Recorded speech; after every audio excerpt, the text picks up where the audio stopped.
Pabinta po. Pabinta nga po. Ano po yan? Kalakal po.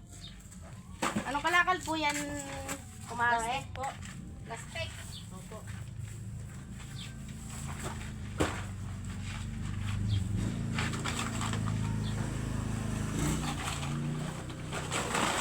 Wala pong reject yan. Okay, pati bang nga lang po. Oh, 2 kilo, mare. Pabili na kami candy.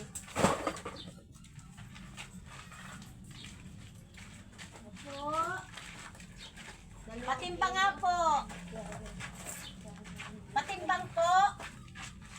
Ano po yun, mare? Patimbang po. Mamaya po, magbabayad pa lang po. Patimbang po. Ano na lang ako, mare? Mare. Tingnan ka naman, bunso. Hindi naman niya nangangaga. Ititimbangin lang kita. Mamaya, mare, no? Oh, ilang kilo ka ba, bunso? Kailangan malaman ko kung ilang kilo ka. Ay, Diyos ko. Ay, bakit naman yan, mare? Tinimbang mo. Ay, di mo na ko nabili ng ganyan. Ay, gusto ko lang malaman, Mari, kung ilang timbang nito kasi sasali ito sa feeding program. Mare, ito na lang, mare. Hindi na, mare, masisira ang aking timbangan. Babakay, mare, ito na lang. Ay, hindi po lang pwede.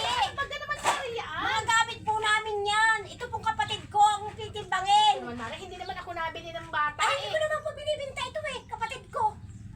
Ang nabili ko yung kalakal, ha? Oo. Hindi ho.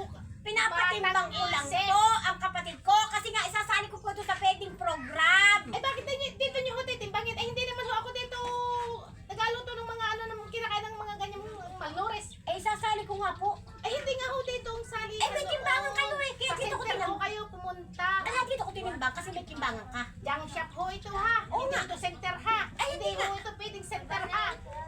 Oo, Baba. Ay, pasisin. Pinapatimbang ko nga ang aking kapatid. Ano ba naman yan ang magnanay na are? Magkapatid ba kayo? Oo, magkapatid kami. Bunso ko ito. Pumunta ho kayo sa feeding center. Hindi ho kayo pwede dito sa junk shop. Bakit